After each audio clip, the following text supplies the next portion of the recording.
I want to dive into today's special program. So first, thank you to James Wright with the Turing Institute for joining us from across the pond, so to speak, for this special program on the role of robots in caregiving facilities in Japan. And while the subject matter in his ethnographic research was done in Japan, it is definitely a topic of global relevance. So we are so delighted that James could join us today.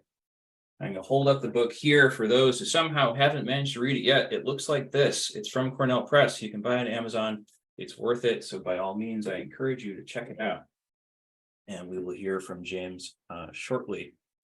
I'm going to share my screen briefly, just to frame the event a little bit. You're going to see some charts. This is what business school faculty do.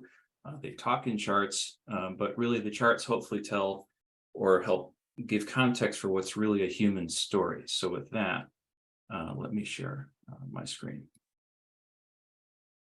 And Miho, apologies. I'm going to keep it in the view it's in, just so all the screens and icons don't move around all that much. So hopefully folks are seeing my screen. Robots Won't Save Japan, a discussion with author James Wright.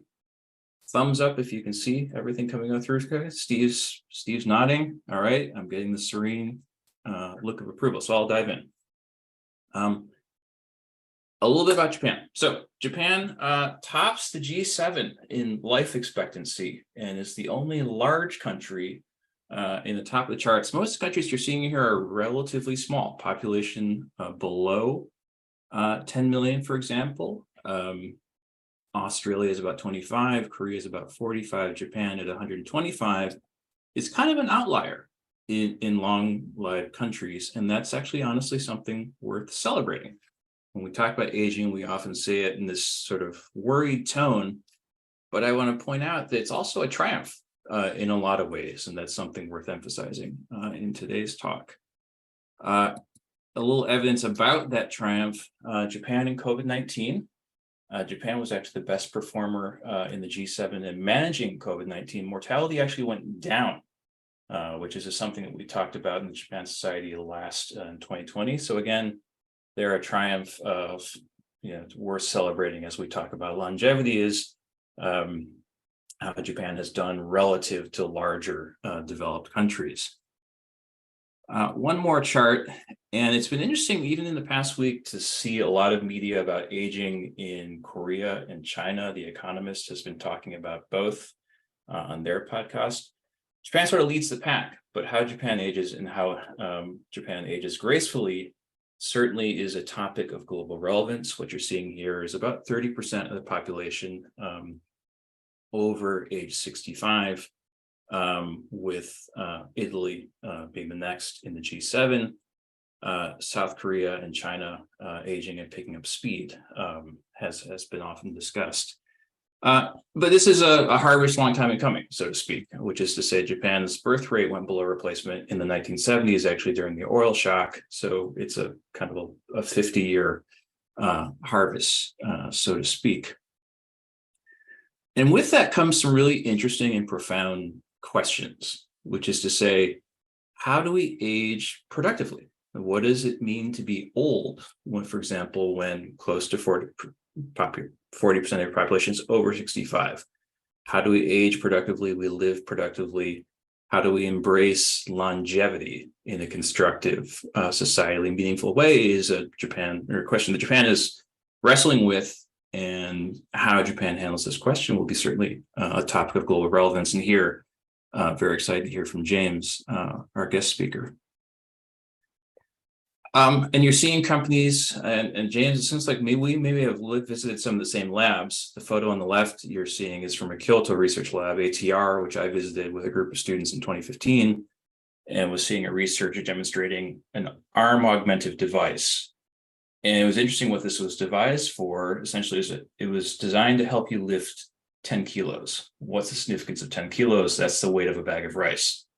So the basic idea is, could you have something wearable that someone who was going shopping could walk the store and tote home, say, a bag of rice? And you're seeing a prototype product there, and then more developed product from Panasonic, essentially help develop, a warehouse or fulfillment center worker lift a heavy box, right? And so with that, With the demographics certainly come product opportunities.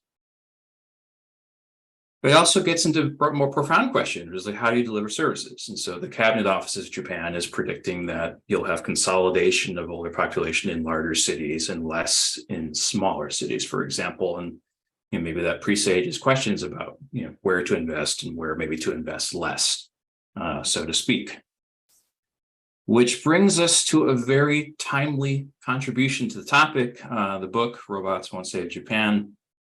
I happened to discover the article from James in MIT Technology Review in January. Revit was riveted, reached out to James. He graciously responded quickly, which led to a conversation ultimately leading to today's talk.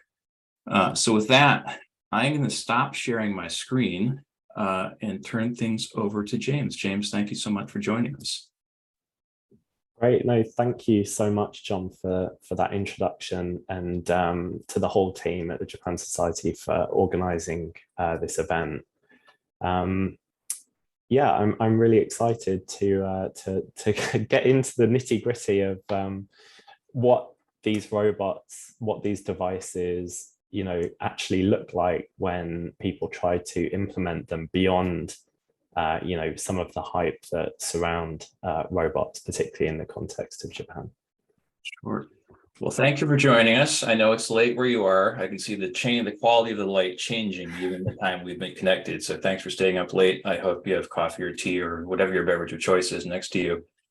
And I know you prepared some materials, but I wanted to, before you share your screen, I guess I wanted to frame it with a basic question. And one that came to mind reading your book was like, first, what provoked your interest in the topic? And then being interested, like, how did you actually go about getting access to some of the sites you access? So maybe you can speak a little bit about that and also talk about what you're up to. And then we'll get into maybe your slides. Sure. So I first got interested in this topic around 2007. And at that time, I was doing a master's in modern Japanese studies. And, there was a lot of talk at the time about robotics in the media and how robots were like supposedly about to transform everyday life. And, I was interested specifically in Japan for some of the reasons that you've outlined. The aging population, the impending care crisis that already in 2007 was kind of coming into view.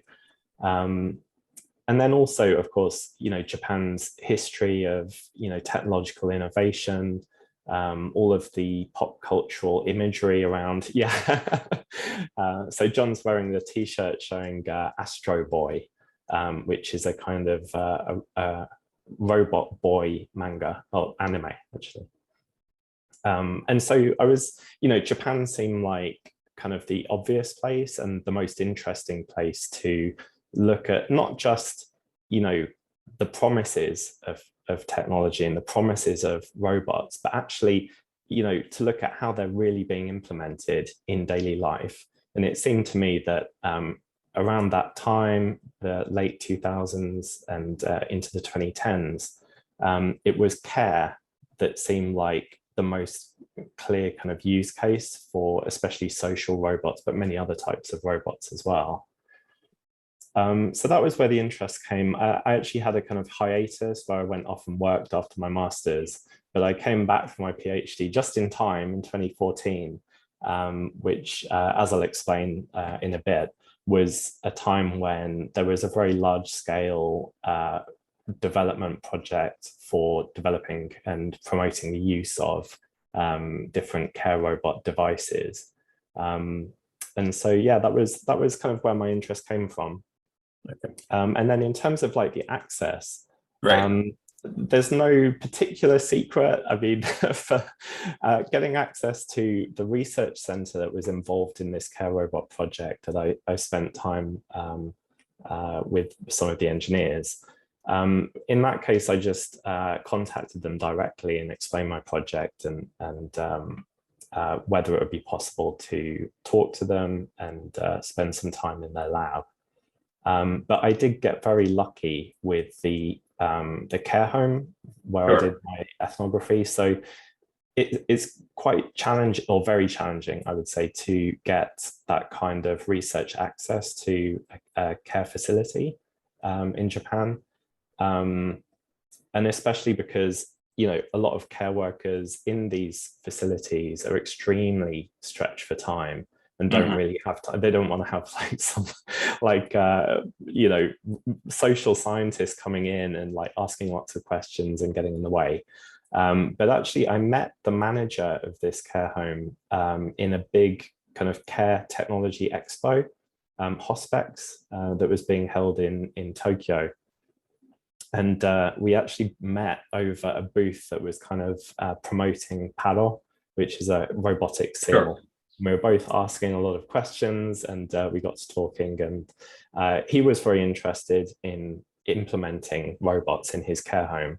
And he was also, interested in having a researcher there to actually kind of look at what was happening and whether it was successful or not, and the reasons why. So it was just very serendipitous. Okay, so it's a little networking and a little good fortune. But with that, I know you prepared some material and some of the visuals are quite riveting, and we also have some videos we can share. So let's supplement what we've discussed a little bit visually, and if you could walk through the materials we prepare. And then after that, I know folks are interested. We have some videos which you kindly provided, which we'll share after your presentation.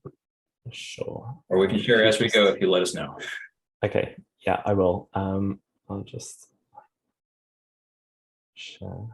Okay, so hopefully,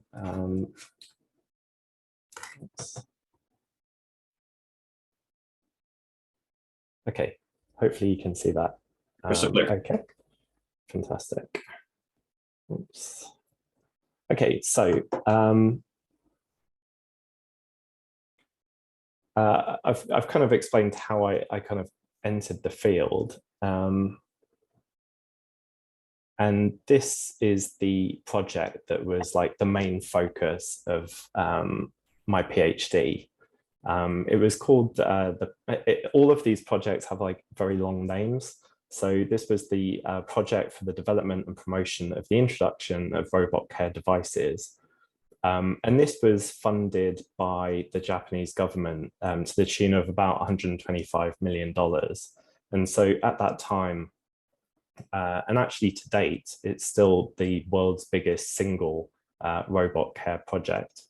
So this is a graphic from that project. And the aim of the project was to support the development and use of care robots across 9 different categories. But the kind of grand ambition was that robots were going to transform almost all aspects of elder care in Japan, and particularly in care homes. So these types of devices included monitoring systems that used cameras or sensors to detect if somebody got out of bed unexpectedly at night or fell over and then alert a caregiver. There were also transfer aids that could be worn by a caregiver or operated by them to help lift a care recipient into and out of bed, wheelchair, bath, etc. Also indoor and outdoor mobility aids, like walkers that would automatically accelerate, like drive themselves up a hill and automatically brake if they're going down a hill. And also toilet and bathing aids. And not shown here, but a 9th category of communication robots was added later on. So, I was studying this project, but I wanted to understand how these robots were being developed and used.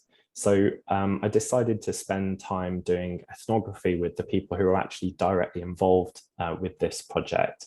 So the engineers from the kind of engineering and project management side, but also the side of the users. I wanted to understand where they're coming from, how they viewed care and what they thought about care robots, and how those views might vary between, the engineers working on the project and the users. And also what happened when they actually tried to implement these robots in real life, in the wild. So in 2016, I spent 3 months here at the National Institute of Advanced Industrial Science and Technology, IST, And this is a research institute with a lot of engineers and programmers and researchers who are doing really fascinating work. As a side note, this is me, a younger version of me, and another engineer playing a game called Blink Killer with 2 androids. So the idea with this game was that the androids would look at a person out of the other 3 kind of players, and if they made eye contact with you and blinked, you were dead in this game. So the idea was to see, it was a kind of human robot interaction experiment. But they had a lot of these kind of really interesting and kind of cutting edge projects. This is an android in the process of being made up for a photo shoot. And it was the engineers and the researchers from this institute who were in charge of this big care robot project. And their day-to-day work involved supporting the private companies that were doing the actual development work. So I only have like 10 minutes, which I'm sure to run over, so I have to simplify a bit. But what I found through this 3 months of research was basically that these engineers had a model of care that I call algorithmic care. So this involved viewing care algorithmically as a linear sequence of simple, repeatable, and individual discrete physical and verbal tasks that could be digitally and mechanically reproduced by robots. So I then spent, I'd seen kind of the development and project management side. And I then spent about 7 months doing field work at a nursing care home in Kanagawa, which was trialing 3 different types of robots. So the hug lifting robot. And the idea here was that you would kind of position the person, the resident, on the machine.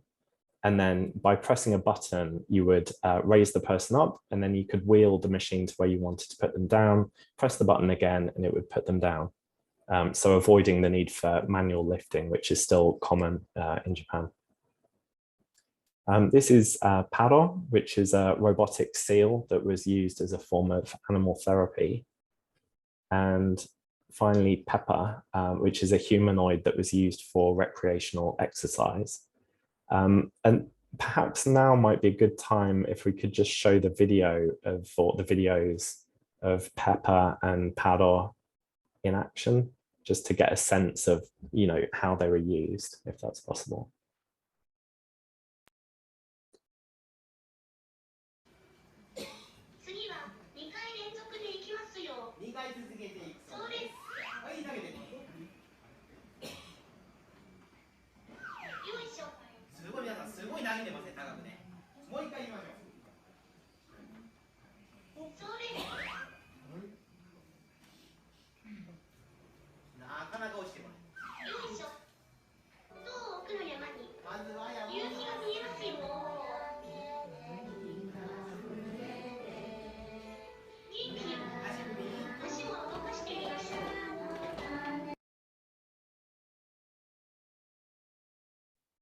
Yeah, so as you can see, it was kind of used for these recreational exercise sessions with music and exercises.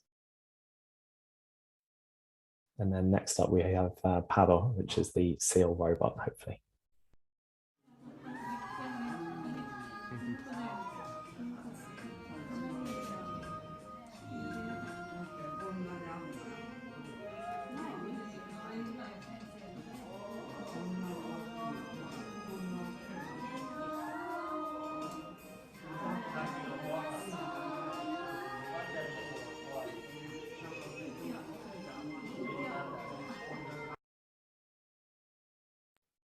Great, thanks. So as you can see, these robots were quite well received, at least initially.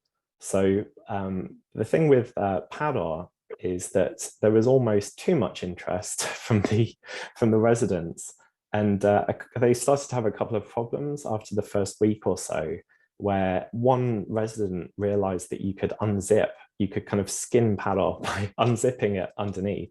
It has like a hidden zip. and then kind of peeling back the fur to reveal the robot body underneath, which was potentially dangerous. So they had to, the members of staff had to kind of stop giving paddle to this particular table with the man on it who was doing that. And then another resident became kind of, very almost obsessed with paddle, to the extent where she would wheel it, put it on her lap, wheel herself back to her room, and then kind of put it to bed and, treat it as if it was her baby, and eventually stopped eating or sleeping unless she had paddle, at her side. So what this meant was that the care workers had to do a lot of work to observe how paddle was being used and to make sure that it was being used kind of appropriately for a set period of time by the right people. With Pepper, it was a case of it was replacing, or it was used in an activity that previously had enabled the care workers to build a relationship with the residents. So they would have stood at the front of the room and run an activity and had a chat with the residents. But as you saw from that clip, with Pepper, it was always the same kind of set routine with the same exercises and the same songs. And the care worker just kind of stood next to Pepper and had to kind of say what Pepper was saying so that everybody could hear, and just copy Pepper's actions. So after a few weeks of that, it kind of, I think boredom set in, and it was started to be used less often. I'll just share my screen again.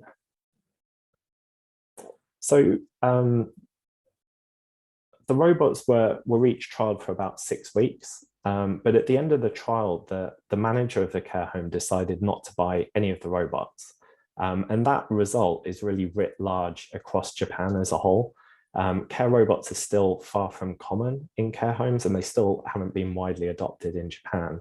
So the biggest survey of elder care institutions in Japan showed that in 2019, only about 10% reported having introduced any care robot. And anecdotally, having spoken to a number of different care home managers that have tried to introduce them, many of those robots that have been introduced end up kind of unused and locked away in a cupboard. So why is that? From the research that I've done, I've found at least 3 reasons that I think are kind of driving this. And I'll just focus on the first 3 here. So firstly, developers often disregard the quote unquote care work that's involved in actually dealing with the robots themselves. So moving them around, maintaining them, cleaning them, booting them up and troubleshooting them if there's a problem, actually operating them, repeatedly explaining what they are to the residents, monitoring them while they're being used, as in the case of Palo, and then storing them away afterwards. So the robots that I studied ended up actually creating additional care tasks for staff. Mm-hmm. The second reason is that there was a disconnect between the view of care that the developers had and the view of care from care workers. So care workers tended to see care as centered around building relationships with residents. And that was a major motivation for them for doing this kind of work that was paid at almost minimum wage level, and often led to particularly back injuries. But these robots that embodied this more kind of algorithmic view of care tended to undermine the communicative part of the work and the relationship building aspect of care.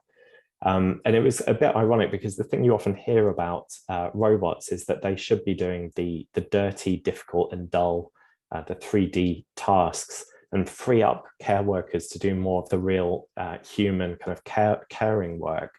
But the reality was that looking after the robots meant that there was less time and opportunity for care workers to actually do that type of relationship building work. And then thirdly, there's the issue of cost. So in Japan, at least, care homes are mainly interested in robots to save money. And these robots tend to be expensive to purchase. And if you imagine them scaled up to the level of, say, a care home where you have multiple robots per resident, even with government subsidies, that would definitely reduce the amount of resources available to pay care workers. And the government subsidies, at least at the time I was doing my research, they were quite limited in relation to these robotic devices. So for anyone who's not familiar, Japan has a socialized national long-term care insurance system. And I actually spoke to a contact at the Ministry of Health, Labour and Welfare who told me that, you know, in theory, they're interested in care robots, but in reality, they didn't want to add too many of them to the list of subsidized devices because they didn't want to push up the cost of the insurance premiums. So I also want to note that these conclusions are probably also very relevant to European and British contexts. Sure. I'm less sure about the US context. I need to kind of study that more. And then finally, just to wrap up very quickly, if this approach to care robots hasn't worked particularly well, then what should we do? Should we just give up on care robots? Well, I think digital technologies can be hugely useful in addressing some of the challenges of elder care. There are things like algorithms that can predict when a frail person is at a high risk of falls, and other kind of uses of data analytics are really promising. But based on my research during this project, my view is very much that we need to center care instead of taking a technology-led approach that can easily end up as a kind of solution in search of a problem. And I think we should be developing more holistic approaches that start by identifying what good care means in a particular context, and how we can achieve that by various means, possibly including technology, but possibly also by, for example, improving care worker paying conditions. And that means centering care recipients and caregivers and giving them more tools that can give them more control, extend their agency and their capabilities, and really support the relationship building side of care, not just seeing it in terms of productivity. So I've already spoken too much, but I'll leave it there and happy to take questions. Sure. Well, first, thank you. And thanks for sharing your time with us, obviously. You've gotten to some of the things that really leapt out in reading the book, which was it felt like there was a disconnect between roboticist, developer, and then the actual end user or users, both the care recipient and then the staff, right, in a care home, so to speak. And I'm wondering, and this maybe gets a little bit of the questions, like, are you seeing efforts to sort of mitigate or narrow that gap, either on the behalf of the caregiving facilities who say, well, actually, I want this, can you work on this sort of problem? Or are you seeing companies maybe try and learn the lessons of this first round of deployments and have informed those insights earlier in the development cycle, so to speak? Yeah, thanks a lot for that. I think I have seen. I visited Japan last year in September, October last year, for the first time since the pandemic started, and yeah, there seem to be efforts to try to have a better connection between the people developing the products and the end users.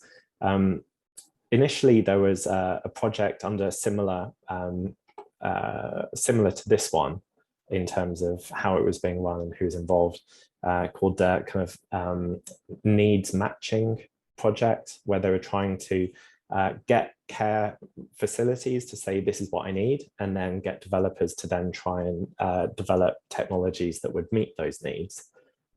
There's also more attempts at creating living labs, where it's kind of like almost like a real world environment, and you can test stuff out, bring people in from the local community or people involved in care, and actually, you know, get their views in have more of a participatory development practice. So I do see efforts like that, but I think it probably needs even more, I would say, not just engagement, but like really meaningful engagement. So less in software development terms, less kind of waterfall development where you go from one stage to the next sequentially, but rather kind of more iterative kind of with feedback loops earlier in the development cycle. Yeah, and it goes to the point that I was making about the need to center care and start from the care environment. Because at the moment, even with a living lab, you're kind of starting from the idea that technology is going to solve a problem. So you just have to figure out what problem it's going to solve. Right. I think that's the one way of looking at it. Yeah. And then I guess one other point, and then questions are starting to come in, so I want to get to those in a moment. But I guess I wanted to add, there's a point you mentioned in the book in which subsequent research, I'm familiar with research from Professor Young Lee at Notre Dame, who looked at employment impacts of the adoption of caregiving robots in senior homes in Japan with a research team in Japan. And they did this on a survey basis where they were sending out surveys to various homes and having us fill this out, come back. It's a large sample. But what it showed was actually it was not subtractive in terms of allowing you to say staff less, but rather you actually needed staff to help operate and man the robots, so to speak. So homes were starting to, hire temps, basically kind of almost like IT services people who could manage, maybe it's not a fleet, but, whatever robots are available in that house. So it's interesting to see that it actually created more labor as opposed to taking away labor, so to speak. Yeah. And that's something that sounds like came across in the book.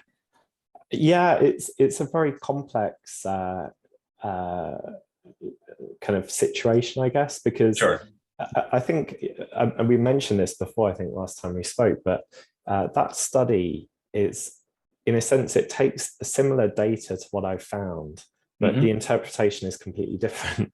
So, what I found, coming at it from a kind of social science perspective, and trying to understand from the care workers themselves, like how they understand these technologies, it definitely seemed like in shifting the focus from a kind of relationship building view of care with the the care worker and the care recipient directly in communication and building this relationship through all of the care actions, the robots kind of came between and sort of mediated a lot of those interactions. So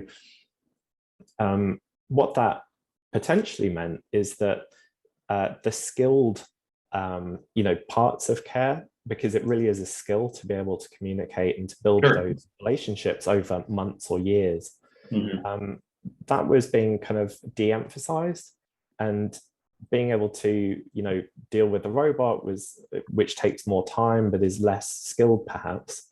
You could definitely see a scenario where you could have more robots and more people servicing the robots and less in the way of relational care between people. Right. And that's kind of the kind of the thing that I raised, particularly in relation to migrant care workers, to say perhaps the model that we're looking at is one where migrant care workers that speak less Japanese could just give paro, or give a speaking robot, a companion robot to care residents, and they don't have to have that interaction themselves. Right. But looking at it from what was understood as good care by the care workers and the care recipients, that didn't seem like a good outcome in terms of quality of care. Okay, and so you've gotten into one of the questions I'd sent, or like that three-party interaction of staff, care recipient, and then the robot. So this one, you're getting into that interaction, which is super interesting. All right, we are getting a bunch of questions, including from some folks who develop robots, as fate would have it. But I think Shrey Singh had a question on the robot form factor unto itself, which is super interesting. Well, like, why did it have to look like a robot? And so, Shrey, please. Yeah. Can you hear me? Yes. My question is just understanding the rationale behind why does it have to be a robotic form factor, right? We've seen a lot of exponential technologies like generative AI, VR, AR, whatever you may name it. It's getting cheaper, it's getting more scalable, and it's easier to upgrade these technologies to, offer more functionality down the line. So I'm just curious about your thoughts. Why does it have to look like a robot? Something that is non-obvious to us. Yeah. Probably I don't know, but I mean, I think the reason why some of those robots look like they do, especially the ones that were developed in, the 1990s or the 2000s, and especially in Japan, is because Japan has this history of, excellence in the field of robotics and technological advantages, especially around hardware. Perhaps less so in terms of things like AI, and specifically kind of the new large language models or generative AI. So I think that's always, or that has been seen for the past like 20 years as a major kind of competitive advantage of Japanese industry. And I think that's why the government has put investments specifically in this area, because they made a bet that these kinds of care robots could be widely exported in the future, and that Japan should get in early. Yeah, I mean, of course, now with hindsight and with ChatGPT, there's all of these potential other applications by putting these smart technologies into some kind of interface. And I'm sure we'll see what form that takes in the near future. I think we have opportunity to actually have someone who works on robots partially answer this question while asking another question. We have Daniel Brown with Fuji Innovation Lab, which makes the hug robot, and so he can speak to that design most likely. But also ask his own question. I'm not a robot engineer myself, but yeah, I do work for the company that manufactures the hug device. So yeah, from that perspective, I just wondered, I mean, do you have any specific advice or requests that you would give to robot manufacturers like ours when we look to design products to help in this space? I mean, that's what we want to do. We want to provide things that can assist people and make their life hopefully easier, and hopefully the lives of the elderly people better as well. So yeah, I mean, speaking as a social scientist, I would say hire social scientists because I think that really, I think one of my overriding impressions during the research is just how much wasted opportunity and wasted resources there can be if too many assumptions are made about what people want when it comes to care. So I think it speaks again to the question of having a more participatory approach to developing robots. And I don't know, in terms of Fuji, I imagine that you must be doing that. But the idea, from my research, at least as a social scientist, is that it's really important to understand like the values, the ethics, the motivations of care at the local site of care. So I think, for instance, publicly funded residential care homes in Japan are going to be different from care homes in Europe or the States, and different again from like private care homes in Japan. So for me, like understanding those meanings is really important, also in terms of getting care workers to actually adopt these devices.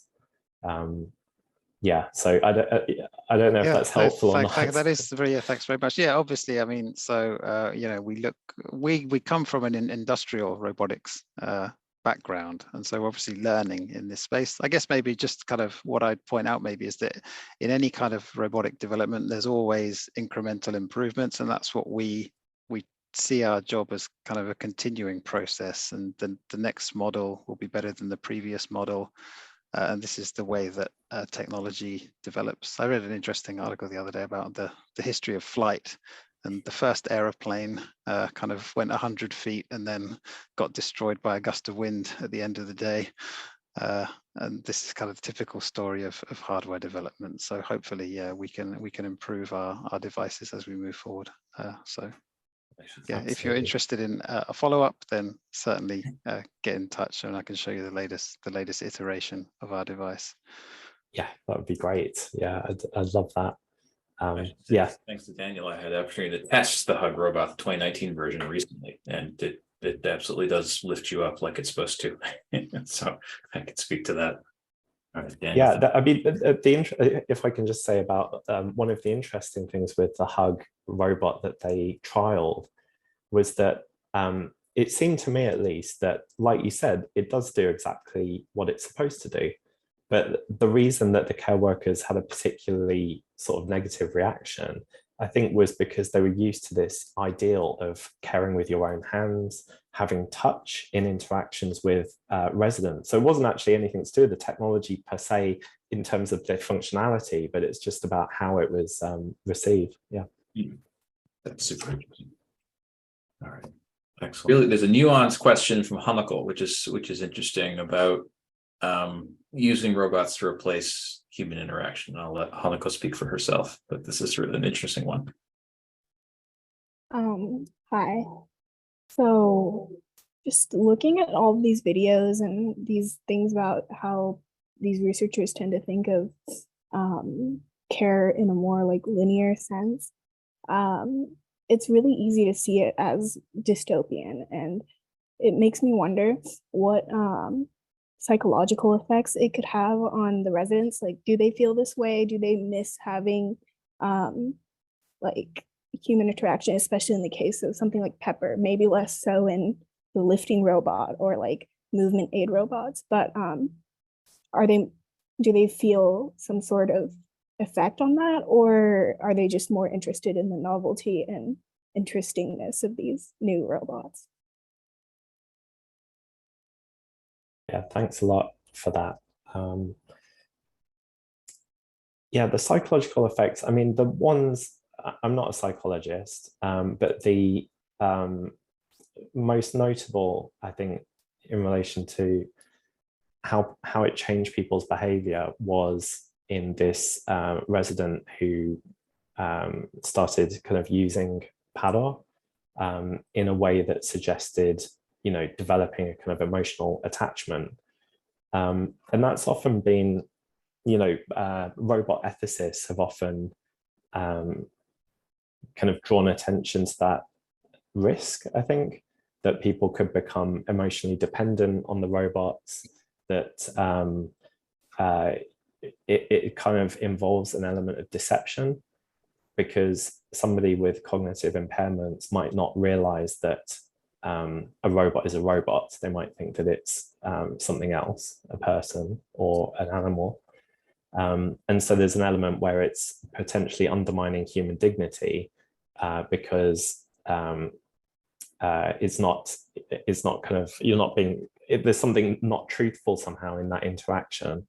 The interesting thing from my field work was that didn't really come up at all from care workers as a concern. What came up as a concern was that emotional attachment was impacting on the kind of community life in the care home, and it was impacting on the ability of care workers to have this relationship with the residents. So it's kind of, again, it's interesting how the specific cultural context in that particular setting kind of affected how, people viewed like the ethics of these devices. And in terms of the point of view of residents, it's one of the kind of shortcomings of my study was that it was very much focused on care workers rather than the residents themselves for various reasons. So I would like to find out more about the perspective of the care recipients, and I hope that there are future studies that are going to look at that more. Okay. On the topic of the residents, there's a question about that from Aaron, which is, if you don't want, as a resident, what if you don't want to interact with a robot? So Aaron, please. Thank you, John, and thank you, James. Just around this then, so how are relationships managed with care recipients when they don't wish to engage with a care robot? And has there been any documented changes in sort of generations of care recipients, the sort of stereotype, I guess, in terms of the older generations not wanting to engage with sort of robots and new technology versus maybe newer sort of people entering that phase of being a care recipient? Yeah, no, thanks a lot. That's, yeah, really great question. So I have heard of a study at least where it seemed that the residents didn't really have a choice to engage with the robots that were being introduced to one care home. And obviously that's, very worrying. In the case of the care home where I was doing my study, when it came to things like PADR, they would just put PADR on the table and the care workers would judge, after a while, which residents engaged with PADR, which didn't, which had a negative reaction. So a couple of people were scared of PADR, scared of Pepper, didn't want to be anywhere near it, didn't want to see it.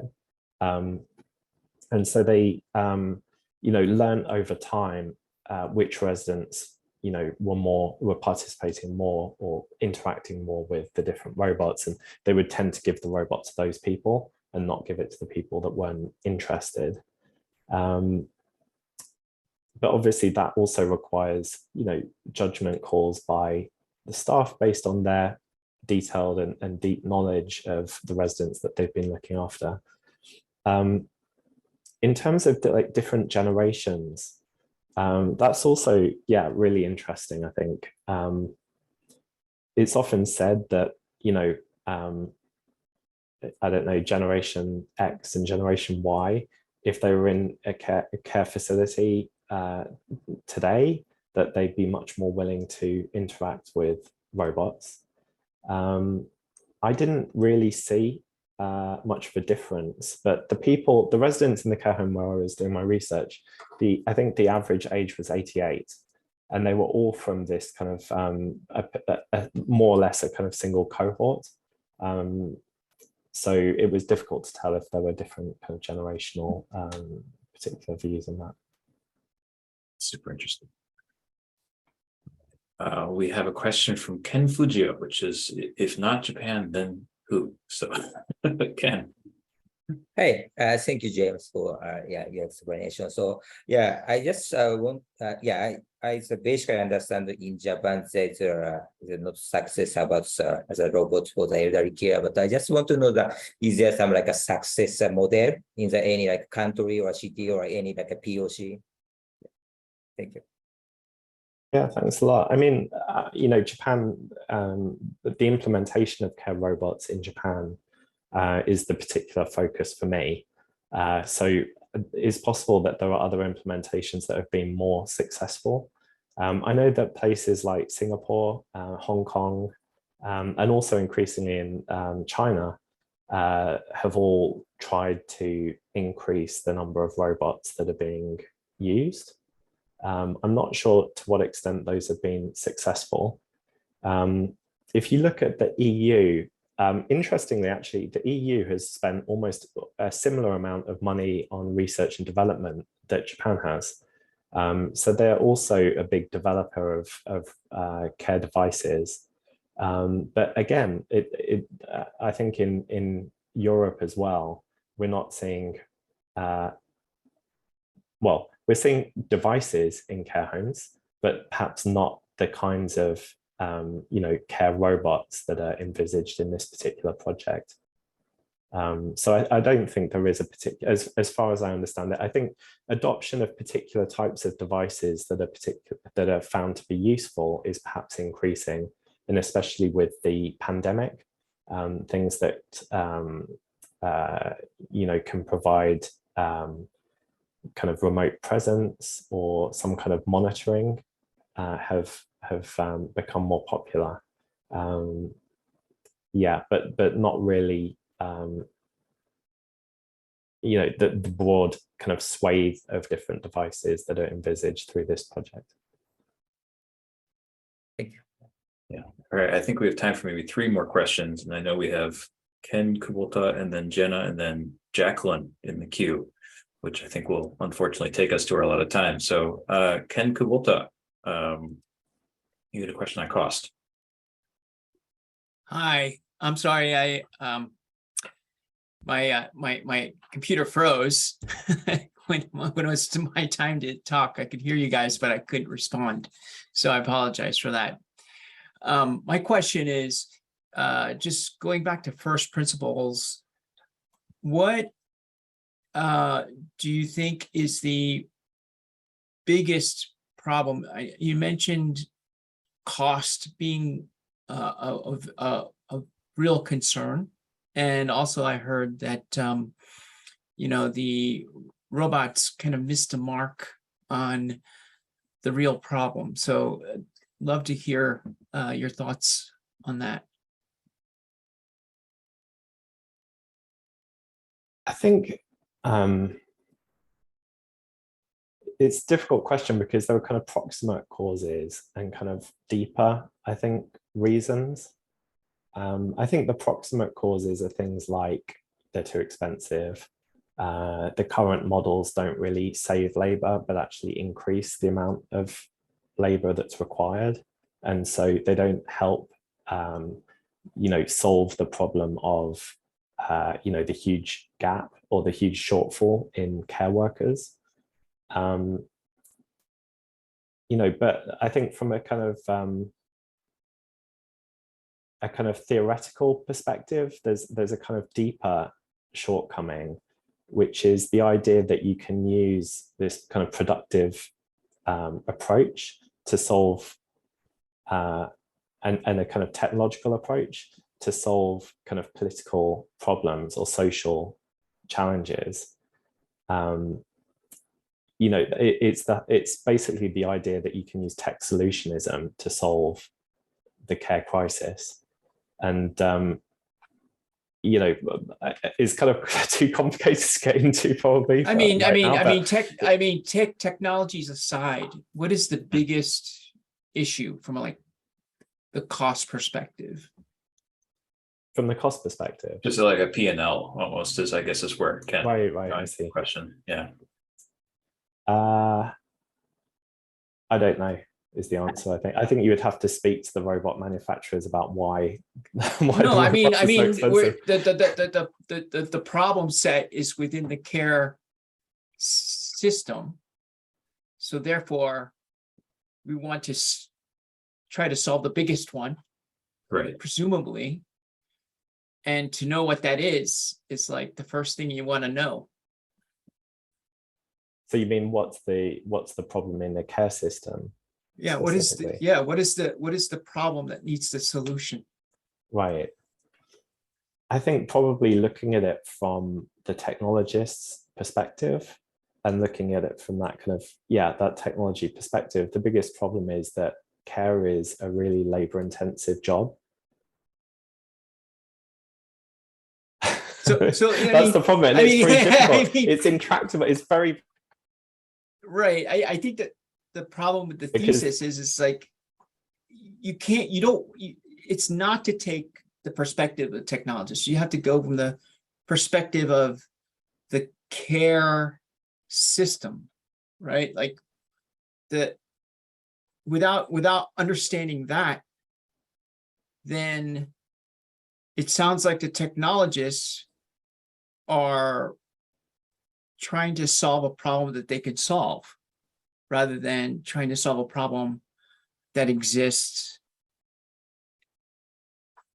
in that area. So I think that is probably the iceberg in this whole discussion. Right. I'm not sure if I completely get what you're saying, but I think I think I do. So you're saying that the big iceberg is the problem, like not understanding what the real problem is that they're trying to solve. Exactly. Yeah, I'd agree with that. Yeah, absolutely. And that's where I think that's where you need to have like a much more detailed and qualitative understanding of what people actually do when they're caring. Like, what does care involve? And I think there's a lot of assumptions that are made in the development of these technologies about what would be helpful, like what care is, what older people want, like how, what kind of care they want, without actually understanding directly, like, what does it actually involve on a physical day-to-day level. The ideal situation is to have the engineers work as care providers for a few months In situ, yes. I mean, why not? Because otherwise you stand to waste like huge amounts of resources, as we see, in many of these projects that have never been widely adopted. Yeah. So without understanding what the problem is, there's finding a solution is kind of impossible.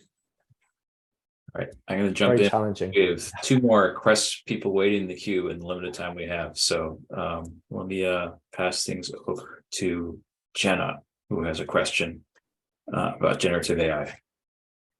Hi, James. I am a fellow social scientist and ethnographer who studies technology and society. And I love this book. I bought it. I read it cover to cover. I'm currently working at a nonprofit research institute, and we're very involved in AI policy and AI ethics conversations. And one reason I found my way to your book was because we're hearing this come up in a lot of these conversations now, that there's worries about AI harm, but often some of those same people flagging the worries about harm point to possibilities for this technology. And one of the possibilities that keeps coming up is generative AI and chatbots, and what that will do for elderly people, for people, to kind of address the loneliness crisis, especially for aging communities. My question's kind of broad. It's just, are you kind of following these debates? There's an EU AI Act that is now in process. Do you see that the work you've done kind of hooking into that conversation at all? Are you following it? Thanks a lot. I really appreciate it. Yeah, I am following those conversations. That's basically my job at the moment at UNESCO, is to follow those conversations. And it is a full-time job because there's so much happening in the space at the moment. Yeah, and I've heard quite a bit about the potential for chatbots across various different applications, like loneliness, companionship, and also kind of healthcare. I've read some article about it being used in social care, either to answer questions about how to get access to resources, or questions about social care. And also, yeah, the question about loneliness. I mean, I think it's probably a bit early to really understand what some of the impacts will be. Actually, one of the things that we've been working on at UNESCO is an ethical impact assessment for AI systems, to try and understand at each of the different stages of design, development, testing, implementation, and then kind of maintenance and end of life, kind of throughout the whole process, to try and understand what are the ethical impacts, and working with a kind of multi-stakeholder approach to engage with people who might potentially be harmed by these systems and understanding their perspectives. And so I think there's a lot of scope for those sort of approaches to identify potential harms in particular application fields, like the use case of kind of companionship. I mean, just thinking about that use case, there's all kinds of concerns about cybersecurity. Could somebody hack into your chatbot and start asking, after you formed a relationship with this chatbot, then asking you to disclose your bank details, or things like that. I think for me, it comes back to the question of what kind of care do we want? I mean, do we want, when we're older and living alone, potentially, to have our main form of communication to be a kind of AI chatbot? I mean, I don't know if that question's been answered, but it's a question that we should ask if those are proposed use cases for that technology. Yeah, and we're going to have to confront those questions, because obviously generative AI has come a long way and it's continuing to be developed very rapidly. Thanks. We do have one more question. Chance, if you don't mind hanging out for one last question, we'll bring in Jacqueline. I do want to comment on the previous question. I have seen companies working on this, both with bespoke devices in the home that a resident can chat with. And so you have actual hardware that's network connected, and others who are trying to do it through a smartphone. And they're getting very large samples of language, spoken language being given by residents in either home or at home, so to speak. So kind of out of facility, but rather in residence, and getting kind of models from that. Care.coach is an example of one. Jacqueline, you've been just very, very, very quickly to add to that, sorry, just because it just occurred to me, but of course there's also the data privacy issue. Yes. Like you said, of course, you're implying, so, you know, are your private conversations with your chatbot going to end up, you know, potentially available somewhere? So yeah. Right. Anyway, sorry. Yeah. No, is it passively listening all the time, or, you know, do you have a Hey Google sort of wake up call, and what's it doing prior to that wake up call, for example? It would have to be said very clearly. Right. So, all right, Jacqueline, if you can bring us home, which I think would be a very insightful question. Anyway, first of all, just thank you very much for the presentation, and to you as well, Mr. Metzler. It's a good introduction. I guess what I'm asking is the moral of the story of what you've said, that the better introduction to this is to focus is to rely on this huge body of knowledge on industrial robotics, to focus more on the mechanical tasks of the caregiver, like you said, the 3Ds, so that they can offload the caregiver to allow the humans to give the care, which is not a task but an emotion. So is it how exactly as you say, what's the care given to the resident? Sure, thanks. I don't know if there's a single moral to the story. If I had to say one, it might be that I think it's very unlikely that there will ever be those kinds of robots developed that will free up a caregiver, and then people will just pay that caregiver to chat to a resident.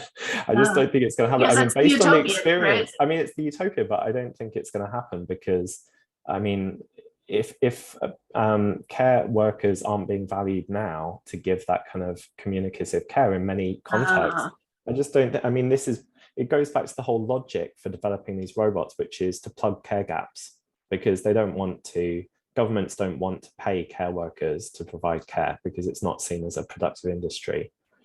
So I think that's the, I don't know, the original sin, if we're going to talk about morals, of this approach to techno-solutionism, which is to say, it's to try and make everything more productive and efficient and have fewer caregivers and more care recipients who are being looked after by machines. What I'd like to see, perhaps it's an unlikely hope, but I'd like to see the attention shift away from that kind of approach to center quality of care and quality of life. Because ultimately, like I said, these are technologies that we're going to rely on in the future. So we want it to be working for us and not just to make our aging and our care, more productive and producing more profits for private equity that are backing the development of these machines. Certainly very interesting. Lots to discuss. Thank you very much. All right, thanks. With that, James, thank you for staying on a little extra, and I know it's late where you are. I do want to close the Q&A kind of portion of this program. Reminder, here's the book. Please check it out. It's available on Amazon. It'll come to your door. It may not be delivered by a robot. And with that, I would love to turn things over to our president, Steve Pollock, who I think has an event reminder for tomorrow, which I forgot to get to at the beginning. Hopefully, Steve, you'll get to that. So with that, James, thank you so much. Great. Thank you, John. And thank you, James. That was a really fascinating presentation about technology and its application for eldercare. So thank you for joining us today. And thank you to everybody for joining this program. As we said at the outset, it's a little bit different time for us. Usually our programs take place in the afternoon, but we wanted to involve James in this program, and he's in Europe, so we did it midday. For those of you who aren't familiar with the Japan Society, or maybe you don't know all the things that we do, we actually have a very active program schedule with a significant number of events actually on the healthcare field, and this is one of those events. We have another one coming up tomorrow, in fact, which is called AI and Life Sciences, and it is also a hybrid event. For those of you in the Bay Area, we have a in-person component in San Francisco. But for those of you who want to join remotely, we have an online portion to that program as well. So hope you will be able to join us. We have a number of other things that we do around innovation and entrepreneurship. We have a very big symposium that takes place this summer. This is our 13th annual Innovation Awards program that will take place this summer. We have often recognized robotics companies and others with very innovative technology coming out of Japan for different types of applications and uses. That program will be on July 20th and take place at Stanford. We would welcome people to come and join us at that symposium. It should be a really good program with interesting keynote speakers and some very exciting companies, early stage companies coming from Japan.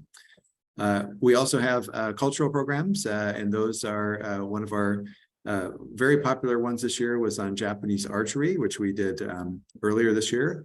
And we have one coming up on the 27th next week about Yabusame, which is Japanese horseback archery. And we will actually have a demonstration of that in our office in San Francisco. So if you're interested in that topic, please sign up for that as well. And keep an eye on our website, and hopefully you'll be able to find something of interest for you over the next few weeks. Japan Society is a nonprofit organization, so we really depend upon donations and memberships from our corporate sponsors as well as individuals, and taking part in our activities. Almost all of our programming is free to attend, and so we appreciate it if you decide to sign up as an individual member, or if you're so inclined and really super supportive as part of our leadership circle, where we have different VIP and other events coming up. And if you represent a company and are able to get involved, we have lots of ways that you can get involved with our programming as well. So without going on any longer, I'd like to thank everybody who attended today's program, and particularly James Wright, with a very interesting topic related to Japan, healthcare, and many other kind of innovation and other topics that are highly relevant and very popular with our audience of in the Japan Society. So thank you for doing that. And thank you, John Metzler, for facilitating, moderating a great program. And thank you everybody for your participation and the very active questions that people came up with. So with that, thank you for your time today. And I will wrap up our program for today and say thank you and hope to see you again in the future. Building bridges between the United States and Japan since 1905. Japan Society.